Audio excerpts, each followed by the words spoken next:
I hate people I don't like.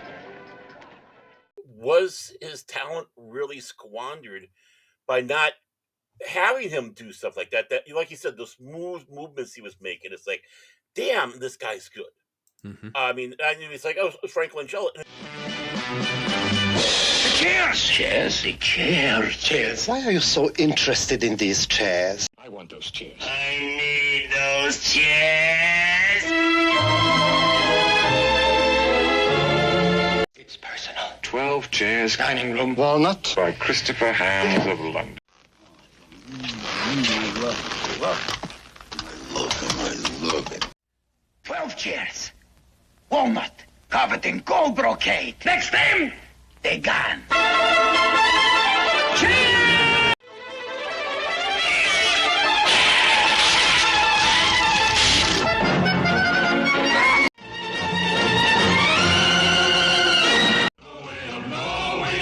Which way it's going, hope for the best, expect the worst. All right, folks, welcome to another Pop's First Watch, a video where we talk about the first time I've seen a movie, the first time my guest has seen a movie, and in this case, the first time both of us have seen this movie. That's right, The 12 Chairs, a suggestion from my guest, Baron. Baron, my brother. This was a good pick, fun time, and I'm glad you're here doing this, man. Yeah. Well, again, thank you for having me here. Always fun. Every fortnight we seem to get together and Yeah. chat these things up. So, and I think so far we've been hitting out of the park for movies that we've enjoyed. To Yeah, I one think level to another. there's been also a pretty good reaction, I think, as well from a lot of the movies that we've talked about. I think we've kind of been a lot more cult movies up until this point and more sci-fi Right. genre type stuff. But I think we had a great time watching those. And I think with 12 Chairs, I think I mentioned to you privately that yeah, we own 12 Chairs, never watched it, Mhm. and that's on me. I have the Mhm. Mel Brooks box set, and Oh, sure there is we the go. very first disc in here. And for some reason, we've never watched it. We've been burning up, several of the other films, but for some reason, we've never watched it. And we will now talk about the film a little bit. So, how did you Yeah, come about or know this film? I don't think I even really paid much attention to it. I mean, this seems to be Mel Brooks's little secret film that no one really seems to know about. And his second film made after the first one after the producers. And I came about. I mean, I guess I heard something about it, but never thought about it back in the day. I think Gene Siskel or Roger Ebert said something about it, but really, it came from a conversation with Harlan Ellison. Harlan Ellison saying, "You want to see the best Mel Brooks film ever? It's 12 Cheers." He goes, "You might think it's Blazing Saddles are the producers, but this is his best film." And that was many, many years ago. I heard about it. It's like, okay, it's on my watch list. It's my watch bucket list. For some reason, I never saw it. Never saw it. Never saw it. Meaning to, and then I saw it was on YouTube, and that's when I suggested it to you, not realizing you had that collection. Yeah. So Yeah. for me, was able to watch it on that one, and yeah, it was very, very happy that I did. It's It was that definitely an secret film. interesting experience. I loved a few of the photos that kind of go along with it because they Mhm, have such an absurd nature to them. I didn't mhm, know anything about the film. Of course, you have this sort of like folklore comedic satire that he's basically adapting, and I mhm, can see why like Eastern Europeans or people that have some cultural ties to any of this would mhm. really, really love this film. I don't know that I always connected great to the film, but I can say I totally get where some people do. So with someone like Ellison, who is praising the Mhm, film way above and beyond Blazing mhm. Saddles or Young Frankenstein, Right. Spaceballs, whatever, I'd wonder what their heritage is and if it kind of lends itself to kind of, loving this more so than like a normie would. Well, I think what it is the Russians, just like Jewish people, they have that dour sense of fatalistic humor. And of course, Mel Brooks himself, uh, coming from a family of Russian Jews, would definitely identify with that. You have Mhm. that double boom, boom, which makes a lot of their humor absolutely hysterical. So it was like a fit for fit for him. He was handed a book at a party. He said, "Read this. I think it'd make a movie." good movie. And Mel Brooks read the book at first. He thought, nah, and then it clicked on him. And he even stated that they filmed the movie in Romania. He said filming over there almost made him kind of reconnect to his roots of his family, Russian Jewish family, coming from that area, and of course the humor that's all around it. And you experience that a lot around with the Catskills. I mean, when you get people like Mel Brooks, Buck Henry, you get Henny Youngman, you get Jackie Mason, all those guys coming in there and kibitzing, and that's that type of humor that they Mhm. have. And then you start throwing in a little bit of that topical humor, I suppose, of Russia. I mean, the biggest laugh I had in that film is when you see that sign and it says about, I can't remember, I think it was the street. It was like the Marx, Lenin, Oh, right. Ingalls. Then it has Trotsky with the Trotsky cross. 100%. 100%. Uh, That let's was my let's first big laugh of the film. That was a really good one for me as well. So to set the film up a little bit, you have a lady on her deathbed. She's Hmm. calling for her son to come in. He has this emergency. She has this emergency thing she must tell him right before they administer last rites because she's going to pass. Hmm. And in doing so, she basically explains that in the middle of the revolution and everything else, in order for all of her stuff not to be confiscated, she hid all of her wealth, these jewels and stuff, in her chair, this set of 12 chairs. So like a dining room set. Hmm. Where's the dining room set? So now he's going to race around and try to find said dining room set. The priest is also part of this, and as well as this sort of con artist guy here, Hmm. played by Frank Langella, who is absolutely Oh, magnificent. My goodness, yes. I have never ever seen Frank in something where I thought how good looking he was. I've come Hmm. to him more, and this is on me. I mean, I get it. I've Right. seen Dracula and I've seen other Hmm. performances that he's done all the way up through like the Americans and stuff. I get it. But I Hmm. never ever think of him as this handsome and suave actor. And in this Right. movie, he's almost like a swashbuckler. He's playing a con artist, but he's also just because it has sort of like that comedic action element. He Hmm. almost like a Errol Flynn type of movement with the way he's performing, just very Yeah. fluid, and he is just magnificent in this movie, guys. So Well, that's your it setup, makes if you will. yeah. I mean, it makes you start thinking: was his talent really squandered by not having him do stuff like that? That, like you said, those smooth movements he was making. It's like, damn, this guy's good. Hmm. I mean, it's like, oh, Frank Langella, and it's one of his early roles. It's usually where you sit back and say, oh, I can see promise. And when he goes into a later career, it's like, oh wow, this is where right off the bat, boom, hitting the ground, nails it.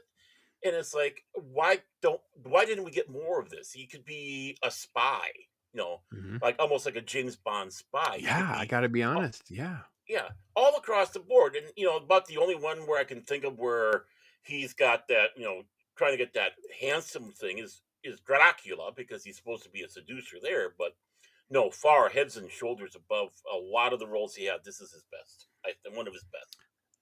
Wonderful. I was blown away at how good he is in this, and I would really agree because I know when you get to things like Goldeneye, you start to Hmm. get into where they talk about all these other spies, and it's just almost like sad that we didn't get to see him on screen with Sean Connery as some sort of like Hmm. other double O out there. I think it would have been fantastic. So that was one of my Right. big takeaways for is the big praise I have for Frank and his performance. I was The other mesmerized. I was right. mesmerized. The other performance issue here I wanted to bring up, of course, is the priest that overhears everything, played by Dom DeLuise, and he Hmm. basically quietly abandons the priesthood to go on this hunt for this chair to basically he's just become obsessed with greed, and Hmm. the shenanigans are dialed up so much. So between that and, like you said, the great sign joke, you see what I think is like Brooks figuring out how to be comedic. And I'm not trying to dog 12 chairs. I think it has sort of like a hit and a miss sort of feel to it compared Hmm. to, and I would have to disagree with your friend. I don't agree. I think Blazing Saddles, Young Frankenstein, and Hmm. Oh yeah. Spaceballs are sort of like these elite three comedies. That Hmm. this is Brooks figuring a lot of these things out. And again, he's adapting someone else's material. He's not writing his Right. own script from scratch. So I do like the fact that they tap into someone like Dom DeLuise, who is completely fearless. He does the Three Stooges act at times in some of these scenes, right? Oh yeah, it's Dom DeLuise doing Dom DeLuise's best work. Some of his best work there. I mean, even if you understand a bit of the Russian slash Greek Orthodox, where he's in there cutting his beard, and how much of significance that is Mm-hmm. for a priest in the in the Orthodox Church. It's like once you get to a certain point, you're growing that, it never gets trimmed, it never gets cut, and that's him basically turning his back on the church, God itself, and Yeah. what you would find in something like this in a Soviet era story. It's like uh, they're not particularly fond of the church officially, so why not take those shots? But it's still funny. It kind of proves the point of that flawed human that's inside all of us, and his flawness is he's greedy. He's Yeah, greedy. He wants to live the easy life. it is not done in an offensive way at all. He is No. so over the top with the scene. So at one point, Hmm. he traces a chair back to this elite wealthy couple, and he is there, and he is so obnoxious in the situation. They're willing to do just about anything to get him to leave, as long as he promises we'll never have to see you again, which I thought was such a Right. great line. Like, please go. I almost felt like, because I'd done a rewatch recently of Ace Ventura, and I had that sort of like, I just need this human to not be in my face sort Hmm. of approach to comedy, going over the top, so many layers that it's like, yes, I've had fantastic performance Right. as well. You definitely feel through Dom DeLuise that you're in a Mel Brooks film. I will Hmm. say, tragically, he's not in it enough. I wish I had more Dom DeLuise to kind of Right. keep the mood and the antics there, because it plays a very nice opposite, like I Hmm. said, to that suave um, Bender character that Frank Langella's play. So I like Right. the fact that it's so zany compared to like this suave con artist thing. And then you have, the main character is the Ron Moody character, the son that we saw briefly in the Yep. other still. I just like that they really pull all of that together so well. Yeah. I mean, the part that Dom DeLuise in there could have become way over the top and overdone, and at least it's one of those where it's like maybe it's better that we only got this much where it would have been overplayed too much and ruined it. Leave them wanting more, as the old saying goes. Hmm. We're left. I was left wanting more. It's like, oh, it's Tom DeLuise. What can he do? What's he doing? What's he gonna do next? And of Hmm. course, the reaction from the engineer and his wife is like you said, just please go. I don't ever want to see you. So Russian, so Yes, very much. Russian. Yes. Please Especially just for go Mary now. Siberia. Just go now. You go Yeah, now. You go. Uh, exactly. so yes, I mean, so if the first critique is, Ron Moody's a little in over his head. Like, I don't think Right. Ron Moody knows exactly. The character is not even. I don't think the Hmm. character is written to be even. He's really, I think, going mad from everything, and it's Hmm. overtaking him. And then at the end, his only solution to the failure that he's basically faced with is to just, you know what, I'll go all in. I'll be in the con artist with Bender. Hmm. But he is by far the weakest link in everything, and he is kind of like the through line that we have to go as the audience member with him on this journey to track down these crazy chairs. And it really is kind of a fun. It's more fun than I expected, Baron, on the chair thing. Yeah. Well, I mean, and that's a shame because you've seen him in Ron Moody in so many other roles, and especially I guess his big one is Fagin from Oliver. Hmm. So we all know how great and talented it is. Part of me wonders how much of it's him, how much of it is Mel Brooks, because he's translating the book, but he puts a different ending than what the book has. The book Mm, has more of that tragic Russian ending, what you would right. expect, where Mel doesn't believe it, and he got that con man ending. In the book, spoiler alert, Ron Moody's character kills Frank Langella's character, Yep. and so it makes one wonder what if he would have gone that way. But that, as Mel Brooks says, that's not how I work. But maybe that's what hurt the character because you're seeing that slow decline to almost insanity as he's trying to get that that obsessiveness to try to find those chairs, to find those jewels. Uh, which Mel Brooks is good at doing. I mean, you just take a look at many other films. Young Frankenstein, you see that with Gene Wilder in that film, Yeah. where you have that until the monster is made, or you know, uh, Life Stinks, or High Anxiety. It's kind of a trademark, I would say, of Mel Brooks. That character that's in over uh, will into this so far, trying to figure out what the heck's going on. And this is his first real play at it, but he's working with other people's work. Maybe that's the problem. Maybe it's because he's going out there and trying to translate someone else's work over instead of doing his own. Yeah, Which you can see that difference between the producers in this. I really do agree with that assessment because he did approach Gene Wilder to do this, and Gene Hmm. just thought he was the wrong age to pull this off. He just didn't think that it Right. was fit. He didn't, and I can't imagine how great this would have been. As you said, Mel Brooks leaned into what we think of as Mel Brooks, which comes a couple years later, mind you. I'm totally Hmm. willing to admit there's a gap between producers. And we have this before we get into this sweet spot with Blazing Saddles and Young Frankenstein and everything else. But you're right. If he had said, "I'm going to do this script and I'm going to be me," and maybe it is the best way to look at the film. Is this is part of Brooks's evolution to learn how to take control of the project, put his own Hmm. people, put his own spin, and go, "I'm going to let the chips fall where they may." Yes, this character is younger than the source material, whatever. And I am not trying to throw the baby out with the bathwater. Ron Hmm. Moody is fine.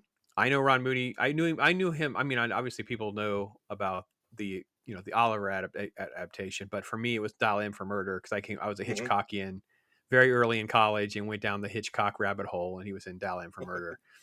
So I know the performance and the skills are there, and I Hmm. think you're right. Is it the script? Is it the source material? The direction?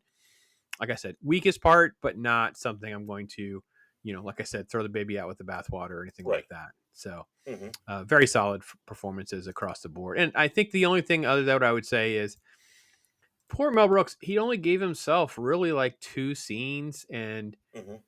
the dopey fun guy is just sort of dopey fun guy, and it wasn't really like turned up to like Mel Brooks level. It Hmm. isn't bad. It just feels subdued, and it probably is just source material issues. I didn't really feel like it was anything wrong. I just feel like this character is not supposed to matter enough. But in like a true Blazing Saddles fashion, this character would probably have the wandering eye or Hmm. have some sort of other weird feature or some other thing that would just be just off enough to make the audience even giggling when you're not supposed to be giggling, just because that is the nature of how he drives his brand. This is a little bit less than that, if you will. So, Right. Well, yeah, and it's a small role because the character's not in it that much at all. But I think I think that kind of helps out because in some ways, in many ways, films like this where he's like making a glorified cameo, the less the better hmm, sometimes. yeah. And I think when you first see the character that he's playing, there is a level of tragedy along with that comedy. The voice, how he's talking, Yeah, how yeah. he's slumped. It's like this is drama. He's playing the role dramatically, but there is still that laughs Hmm. that it kind of goes in there. It kind of when you first see him to the last time you see him, there is a huge change, and I was very impressed with that first one because first time we saw it because it's like, oh my, this is kind of a side we never really see of Mel Brooks playing. And I would have been more just as fascinated to see him playing it like that as the older, because we saw that flashback to the younger, and Mel Brooks is doing the Mel Brooks. I love this guy. It's good to be the king, stuff like that. But there, you just see that tragic Russian, Hmm. and it's like, yeah, I've if for that first scene nails it, boom.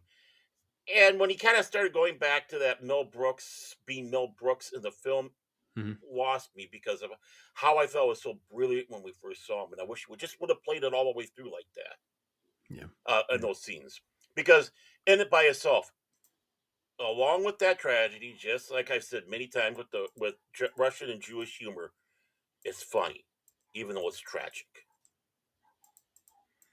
Yeah. Very good stuff. A lot of fun stuff that to kind of play up a little bit. I will all say I didn't really expect this movie to be was it reminded me very much of sort of like the road trip movies, sort Hmm. of It's a Mad, Mad, Mad World. Yeah. It has those like a small version of that type of comedy.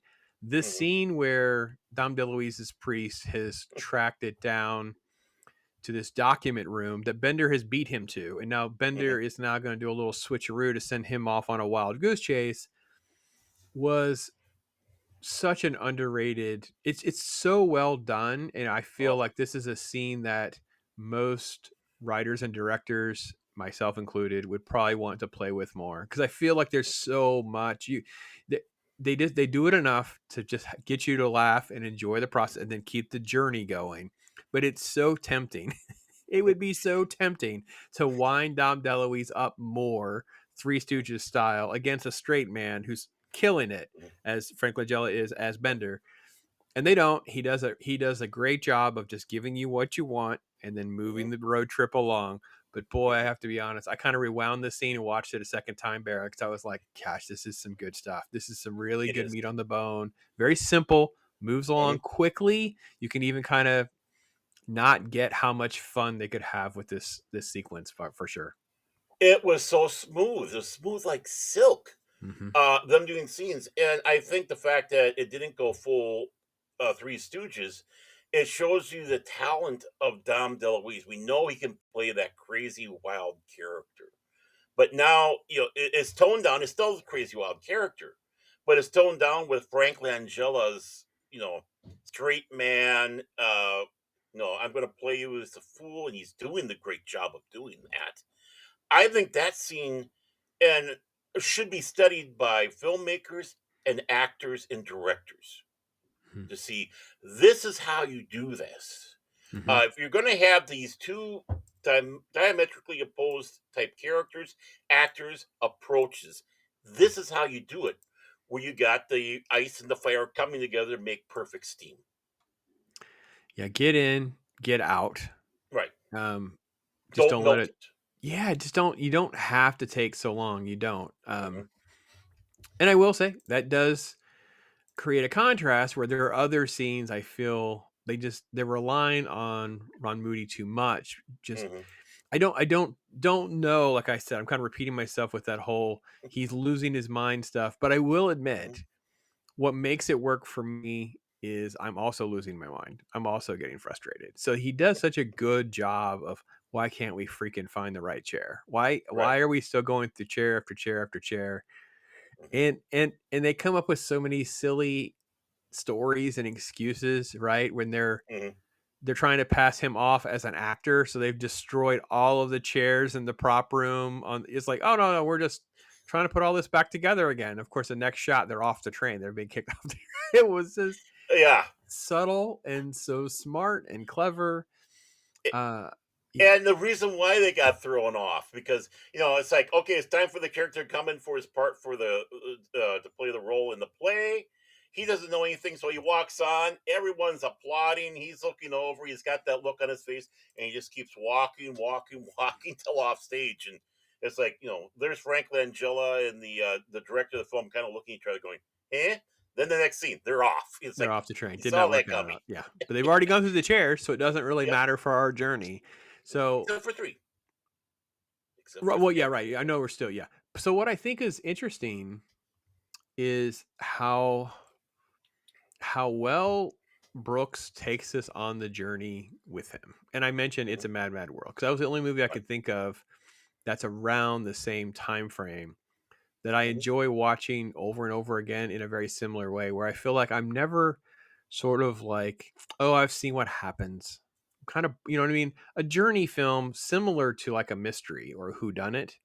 Right. A lot of times you feel like I've seen it before. I know what's going on. So you have to have the great chemistry between the actors. You have to have some levity, and but you Mhm. still have to have a purpose.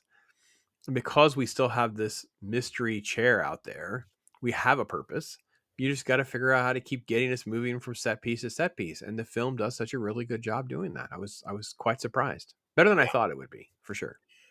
And I just was amazing that he found such great locations to film. Again, it was in Romania, but such great locations to film.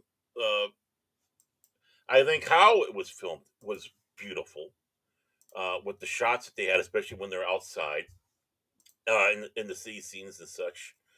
This did have such dare I say, of many of his films, what he had. I think this is his most cinematic than Hmm. the others because he had such a wide palette to work on. It's like, I'm here in Romania. I'm going to take advantage of everything. While a lot of the other ones that he has, it's like they're on stages, sound stages, sets, very limited locale, so you don't necessarily get that grand splendor of the countryside that he has in this one. Whether it's the producer, Young Frankenstein, even Blazing Saddles. I mean, Blazing Saddles could come into a second because he got the whole West to deal with that.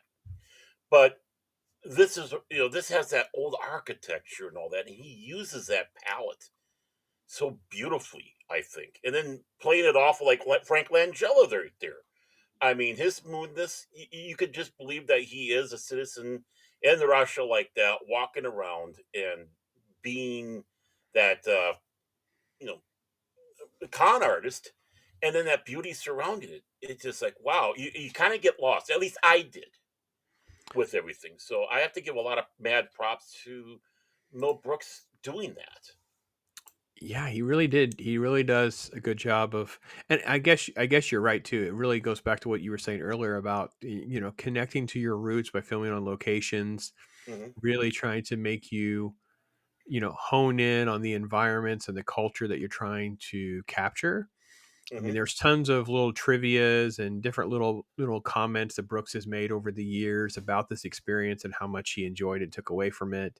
Hmm. How there was kind of a reaction when they would take a chair and throw it into the ocean. Like there's, people were like, "Hey, that's my chair." Like, Right. so there is sort of a fun element to the behind the scenes element to this film that Hmm. others of his didn't have because they're more Hollywood produced films. This is more like, "Hey, we're going to send you out to go make your film, bring it back." Hmm. And I think you're right. I think he really did try to tap into that opportunity that was given to him and maximize the experience for us on location, Hmm. for sure. And I Yeah. want to, yeah, go ahead. Oh, go. No. No, go ahead. Okay. I guess my brain went. Yeah. It's like, okay, he's gonna talk about. It's, I don't know what I was gonna say, to be honest. Oh, you're fine. Um, I just, I was going to transition this over to, um, because you were talking a little bit about how the ending changes. It's Hmm. obviously it's going to be more comedic and less, really, really dark. I mean, Hmm. the original book appears to be, is what I read as well, was very, very dark, and what you'd expect. I mean, obviously we're Right. talking about Soviet writers and Russian era writers, that kind of thing. So, I, Hmm. I I will say that when we have shots like this, you have scenes that kind of really get dark and get edgy enough. Even though this is a comedy, Hmm. I felt the weight and the sadness that's overcoming him. And Bender's disappointed and frustrated, I'm sure, but Bender also is like streetwise and smart and clever and feels like, oh, there'll be another woman or a rich person Hmm. in town that I can hustle my way into a nice room for the night. I'm not too worried. Whereas, Hmm. our main character is just devastated. This is his family's wealth. He's already had these visions and fantasies of Hmm. what he could do with his wealth. It was a shot like this. I'm glad that they have this as a promotional shot as well because you do feel it. This Right. is this is this is probably one of the best shots of Moody in that performance where you really do Yeah. feel sort of like the gravity of the character. Um, Hmm. like I said, he pulls that part off. I think great. It's the zany crazy part that I don't think he does as great of a job with. But the movie does a Right. good job with all that. I think, like you were saying, that even though there's been a change here, I think Brooks did a pretty good job handling it. Yeah. Exactly. It's the contrast between the two main characters. They're both trying to do a con job of some sort, but the difference is even though it failed for Bender, it's like, okay, I faulted here. There's something over the hill. While Ron Moody's character, is so focused on that, is not used to something like this. This the end of the world. Mm-hmm. He doesn't see that there's opportunities down the road. At least, especially if you take a look at the book with how that ended. Mm-hmm. which changes, have a spoiler alert. It clicks on him, and then you can see that those two are becoming con artist partners Yeah. at the end. Uh, so for that one, it finally clicks on him in the movie. It'd be interesting to, and now I'm interested in reading the book. I got to find that book. It's like, okay, I got to read this book now and see exactly what those differences were between the two. So there's And a there's a setup for this scene that Baron's talking about where they have him pretend to have an epileptic seizure, which is so beneath him. It's mhm, so beneath him. He's pushing back on doing it, but of course it gets them the money that they need without any problem whatsoever. Like Bender right, totally knows how to work a crowd. He knows how to push everybody's feels and soft spots. So at the end, he just does it on his own. And mhm, you can see, even though they were going to go their separate ways, when Bender sees this and they kind of have a little quick little nod, uh, I will admit the performance is really rough, but right, it is a nice way to kind of say, oh, there could be more to their journey, more to their story. That's fine. So even though this guy and his character is, I think, pronounced yeah, Ippolit. I'm sorry if those of you that are frustrated that we're not discussing Ron Moody's character's name. He has a very complicated Russian name. I right, think it's Ippolit, and then it's Vorobyaninov or something. So I yeah. apologize for butchering all of that. I Vorobyaninov, I think you're right.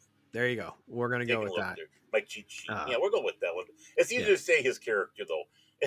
yeah. So he does the dramatic elements well. The zany, silly, whatever, I think is where I get that. But that's Mhm, the spin on the ending is still a little, I want to say dark, but they do have some levity with it because you're kind of pulled more into Bender's side than you are the tragedy that this dude's gonna basically still be broke, like he's just done. That's why. So in the book, where you have that dark hopelessness that consumes you, and then he basically lashes out and deletes, takes out Bender. Here, he he feigns the same con that got the work mhm. for them before, and they actually kind of bond and will go back on their presumably their next little buddy adventure, whatever that might be. Which is ironic because it kind of seems like these two would actually kind of have more adventures together. So Yeah, I mean, it kind of leaves at the end. It's like what could have been, yeah, especially with that Mel Brooks ending. And it's like, oh, I could see the adventures through Russia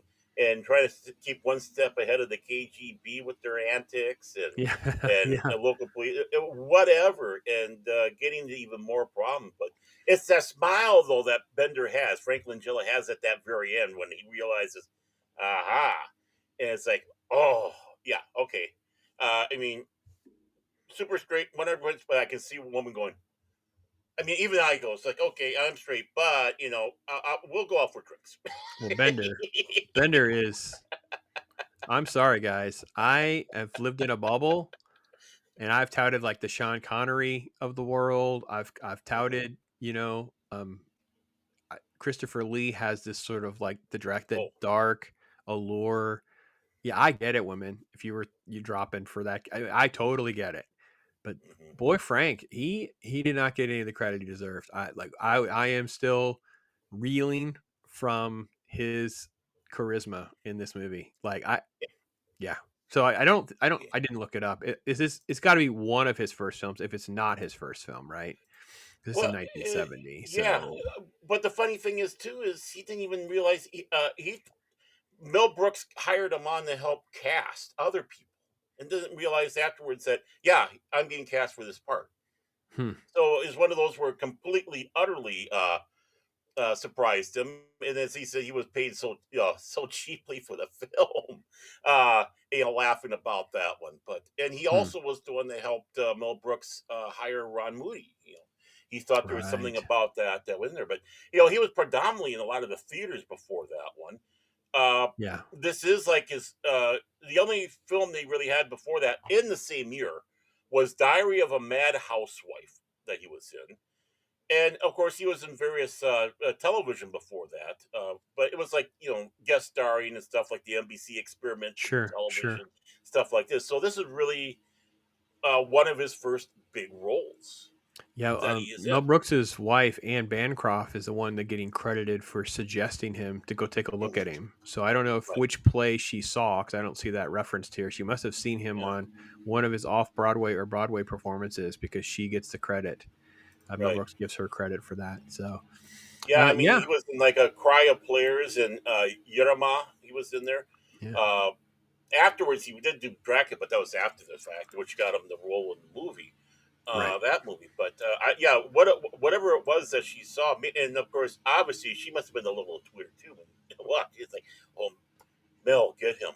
You know, I'll love you forever if you get this man for the role. And this is very early in Dom DeLuise's career as well. Like this is Yeah. about the sixth or seventh film that he had done. He done some other work as well, Hmm. but yeah, no, this was a good one to recommend. Baron, I don't know how I kind of just didn't drop the disc in, and Hmm. I have affinity for Mel Brooks' work. Mrs. Pops Right. will easily rewatch. Yeah, so I guess I could talk about the Mel Brooks. So the Mel Brooks watch list in our house is the big three. So we can watch. I mean, Young Frankenstein, Blazing Saddles, and Spaceballs get watched every single year. Sometimes more than once during the year, for sure. Hmm. I'll make sure I look at the list because I don't want to forget anybody. Cause um, History of the World Part One, and Robin Hood Men in Tights, and High Anxiety are probably the next three. Hmm. And I would say they probably get watched every 2 to 3 years. They get popped in. You're like, oh yeah, we could watch that. You know what I mean? It's not Hmm. like it's a go-to film, but it's Mel Brooks. You know what you're getting. I Hmm. don't think my wife enjoys the high anxiety Hitchcock references as much as I do. I kind of love that one a little more than it deserves. You know how you have those movies where you have more of a Right. connection, right? Hmm. History of the World, I always thought was such almost like an inside joke. I felt like Hmm. as a film cinemaphile, I felt like I was in on the Brooks's joke of I'm Yeah. making a part one of a movie. There's never going to be a part two. Even though I know that's obviously changed somewhat, but Yeah. I just I don't felt acknowledge like it.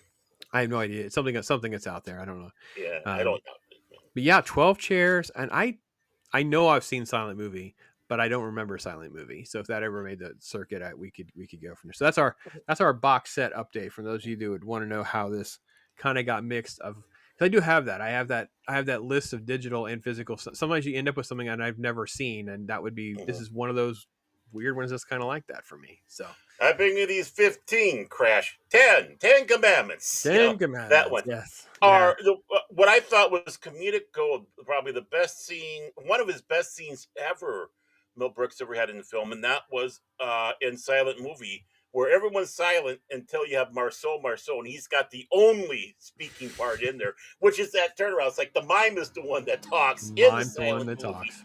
Yeah, none, no, you know, Yes, which is yes. gives a taste of what Mel Brooks humor is kind of like. It's like okay, let's twist it around. I mean, for crying out loud, he gave us Get Smart. You watched Get Smart, Yeah. and it's like okay, yeah, it's that. This is like Airplane before Airplane. I was This I was stuff getting that ready helped to ask you influence because uh so who has sort of like this almost like clever spoofing parody satire down? And I think it. it's Hmm. really, you know, the Zuckers and Abrams. It's that Hmm. Airplane. Um, people of course know Naked Gun, Police Squad, Right. that group that they're the only other ones that are coming to mind until we get to the weigh-ins, which is obviously significantly later. I mean, that's like at Hmm. least the 90s, right? Where they kind of evolved from the In Living Color show into doing like scary movies and some other Right. stuff that's just freaking great.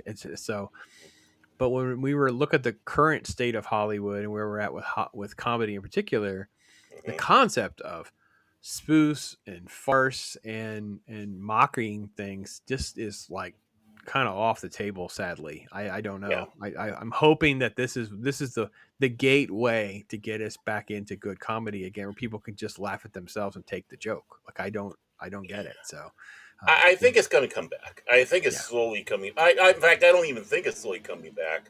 I think the doors are being kicked in because Mm. people are tired of that. It's like we don't mind laughing at ourselves, but it also means that you have to laugh at yourself as well. Don't Correct. be Right. offended. You laugh at We're everybody. willing to take the joke. I mean, Yeah. I know it's political, but you just take a look. Like who's the number one TV show at night? Is Gutfeld, and they're taking shots at each other left and right. Right. Right. And again, it comes back to this: you're kibitzing all around.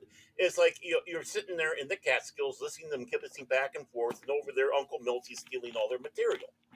I mean, Yeah. that's exactly what I look at. And Mel Brooks, you know, I have to agree with one of the lines Woody Allen had in his film. I think it's Midnight Summer Sex Comedy. I think it might have been when the aliens came down. As I like your older, funnier stuff.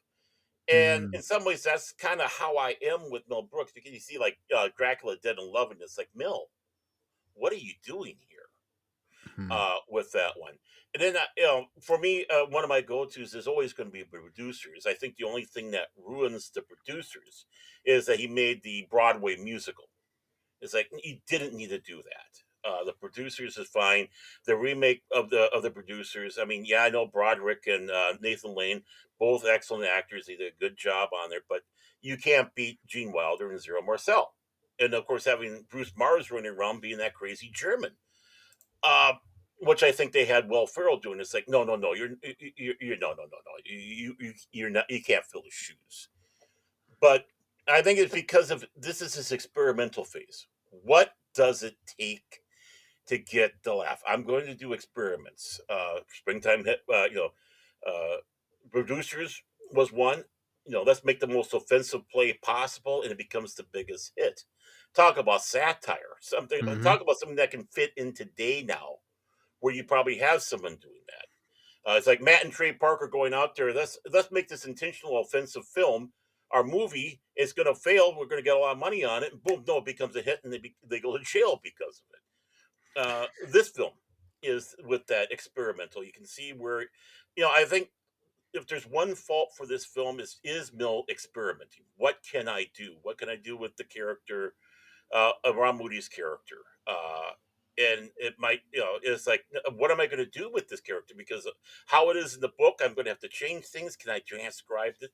So I think there's any fault in that, it's he is experimenting.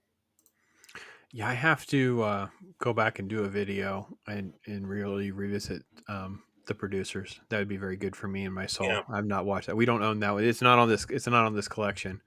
I That's am one that I. shocked. I mean, I'm No, no, literally, they I'm purposely like, do it. uh, So again, this is the brilliance of marketing that we used to do, Baron. We were trying to make mm, money on physical media.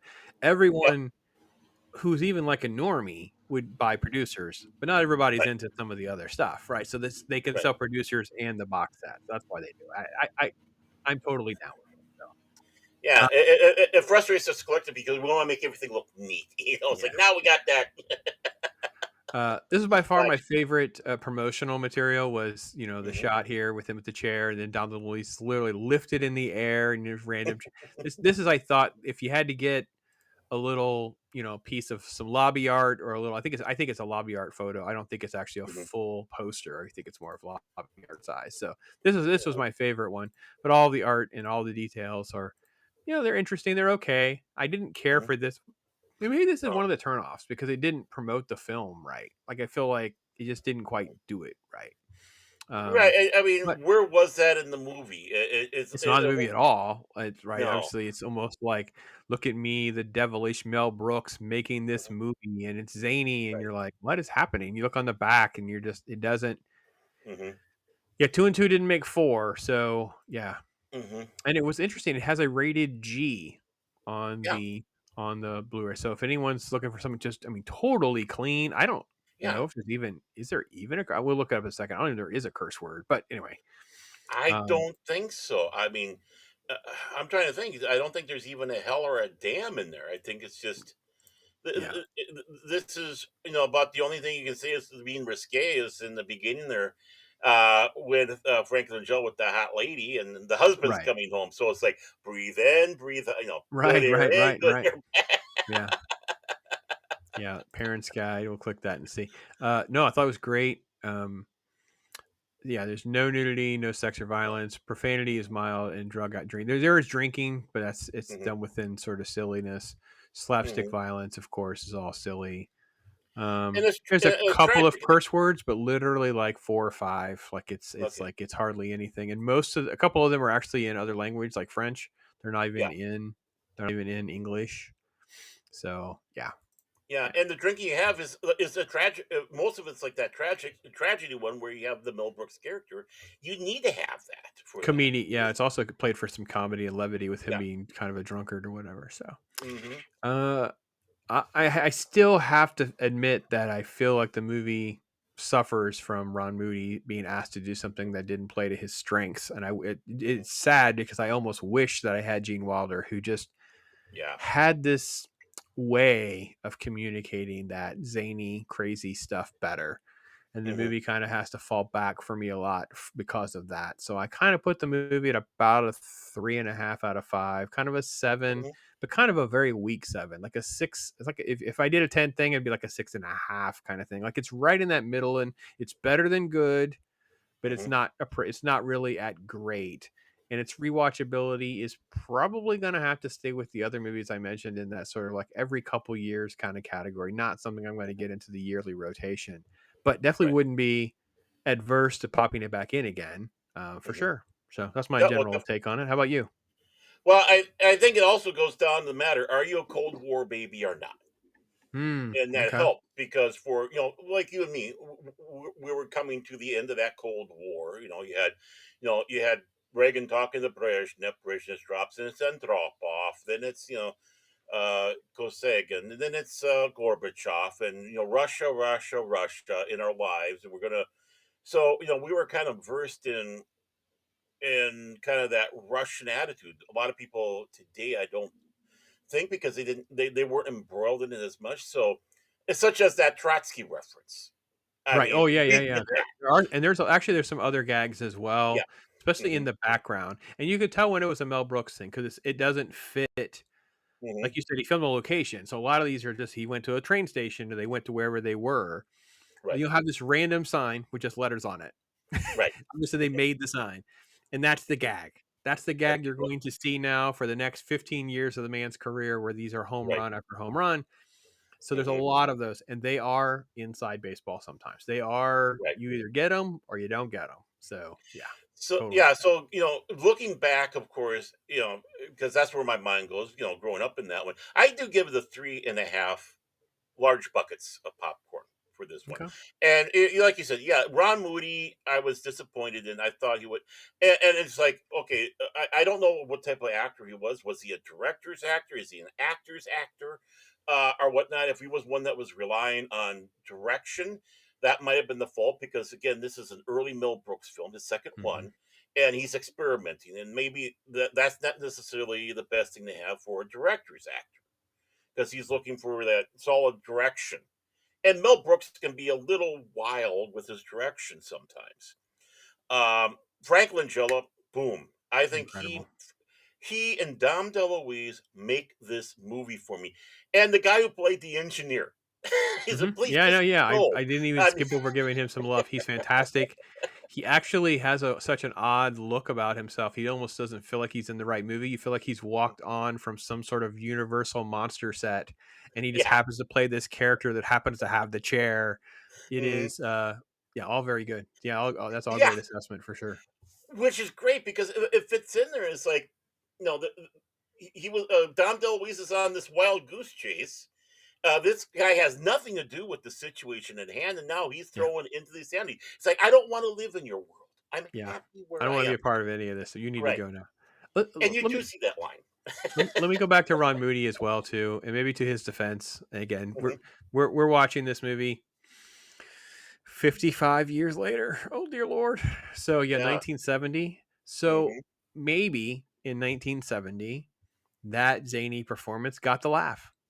Hmm. Maybe that is Oh what, yeah. punched people to giggle and have a good time. I can't Mhm. always totally get my finger on the pulse because I don't think anyone really talked about it too much. I watched like a couple of I didn't watch like a 20-minute conversation from Mel or anything like that, but I watched a couple of Mhm. little clips. There's like tons of shorts and stuff you could find now, Right. guys, because you could just, put this in. Uh Maybe that would just be that's what Mel Brooks wanted because he wanted that's what audiences needed too, because we are in this age of melees and Hmm. it kind of stays for a while. Like I even kind of talk about. I'm not sure there's a ton of like the home run movies Hmm. in 70. It's like it's kind of the very end of 68 because we have like Planet of the Apes. So you get to like 68 through like 72, and you have like five. You know what I mean? We have like 2001 before we get to The Hmm. Godfather. We just don't have these movies that everyone talks about as like top 200, whatever. It's a little bit of a dip before you get into 73, 74, 75. The ball really just, and then it becomes insane. The amount of like incredibly big legacy films. There's like not only one a year, that sometimes there's multiple a year, Right. that kind of thing. A film like this, maybe what audiences needed was a character to be that crazy and overreacting to a chair. Hmm. Because it is, it Right. is, it is playing into absurdist. I think he just didn't pull it off as well as, like you said, the other Hmm. performers did. And that's, Right. yeah, why I Yeah. handicap the movie away from a 4. I think it is a 4 with that as a handicap. I think Yeah. that's my issue. It's a 4 with a very decent rewatchability, maybe not annually, but it wouldn't feel sort of like, because some of those scenes you're like, "Ugh," you're just kind of like, that was overacting. That was Hmm. a little too much. Yeah, and that's all I Right. mean by that. So, yeah. Right, and we know that Frank Langella can chew the scenery and overact. He did that with Masters of the Universe, but he did Mm. so brilliantly. You could tell he was having fun. You loved his performance in Oh, there, yeah. even though it was over the top scene chewing. And now it's like, can we have Frank Langella of 1980? Was it 87? Go back and play against Frank Langella in 1970, and and the one is Moody's character, and of course the Hmm. young one is, what would that would be like? It's like, ooh, that would be interesting, especially the I was, evolution of his career. yeah, and our thought processes has driven me to the what if Frank Langella had replaced Sean Connery as Bond, but I guess Yeah, he's not British enough, right? Or so. I mean, it's like there's right. all sorts of little things that you're just like, hmm. So, yeah, Yeah, good, I good. mean, even though he's not British, he seems so British. He Yeah, looks like someone he out of there. feels.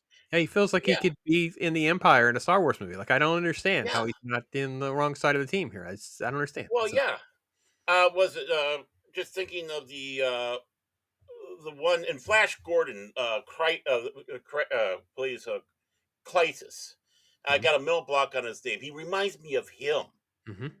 except Yeah, he has that big mustache instead. But the same suave and debonair yeah, between the two, because who played in Clytus? He was, of course, in The Prisoner and many other roles he'd come along. There's like those two would make an excellent match as either uh, adversaries or on the same side, but because they're so much alike, pounding heads. right. Yeah. And yeah, I think if there are a few times when I think an American actor can do a role that's British, just as good as the British. And one of which is Robert Preston always sat back and said, could be the Doctor in Doctor Who as an American. He would do Okay. it brilliantly. He would nail it. And the other one would be Frank Langella Bond. Yeah. Yeah. I don't know that he'd even want to. And it may have No, been like, oh no, I'm not putting myself into the crosshairs of the Brits being mad at me for not being British enough to touch Ian Fleming's masterpiece. But hey, maybe I don't know. So, but yeah, yeah, you never know. good pick, good Yeah. fun one. We will have to. And Peter Wingard. Peter Wingard is the name of the Oh, actor. that's a good. Yeah, that's a good choice. Yeah, yeah, yeah. So we'll have to revisit our first watch lists and try to come up with Mhm. something else kind of fun for you folks out there. Love to hear from you guys too. Have you seen this movie? Your thoughts on it?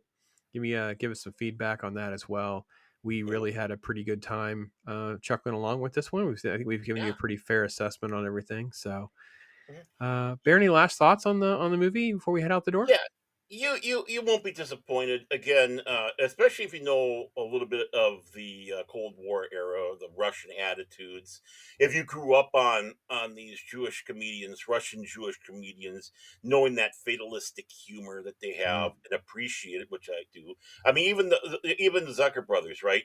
They're hmm. basically Jews out of the Midwest, so they're not Catskills, they're Midwest. So you got a little bit of that Norwegian humor mixed in with that Jewish fatalistic humor, which I think is what made Airplane so great. Right. Um, so yeah, this is a slice out of what we say a time capsule. that should be appreciated. This is Mel Brooks in many ways I don't think people would expect, Hmm. That's true. especially when you see it. And again, like I said, it's because of how he filmed it, the palette he was working with. And yeah, I do like Mel Brooks's earlier roles, producers, of course, Young Frankenstein, Blazing Saddles. So then, of course, boom, boom, boom, boom, boom. It'd been interesting if it was Gene Wilder, though. He would have had Gene Wilder in all four of his first films. It could have been crazy, Yeah, and I wish it would have worked out. But yeah. yeah, folks, you guys let us know what you guys think. Yeah, Mel Brooks' most underrated film. It may probably be the best way to describe the 12 Chairs. So I'm glad Mhm. we got this one in our belt and got this.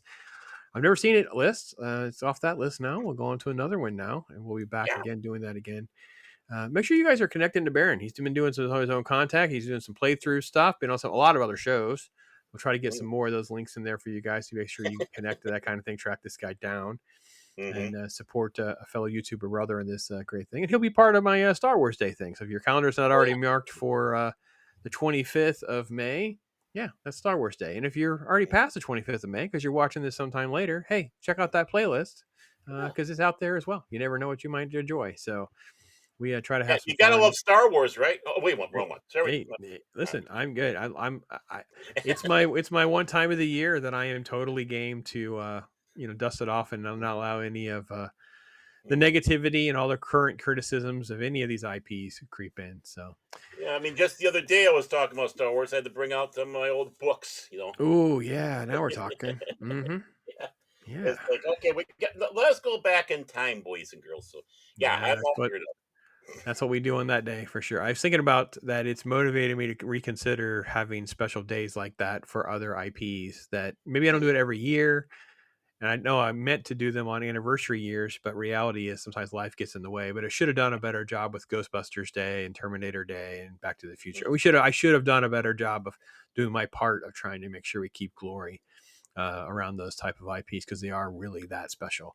But we're coming up on Jaws as well, so maybe that's what I should do. We should have a special Jaws Day because I know Jaws 50 is and should be a big deal because let's face it, that is a huge, huge game changer. So what else has been a game changer is having Baron on regularly now, a couple times a month. If hopefully getting more even. Who knows? Who knows? Who knows? Hey, But we I'm cheap. I'm cheap. note to self: send the check today.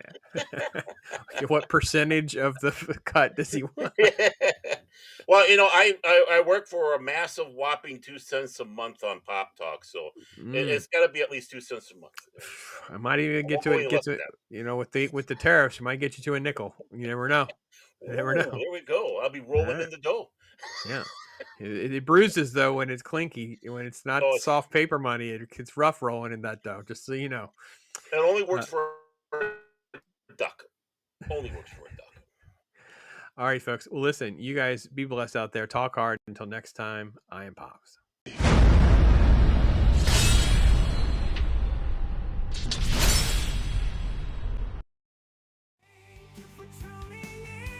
We hope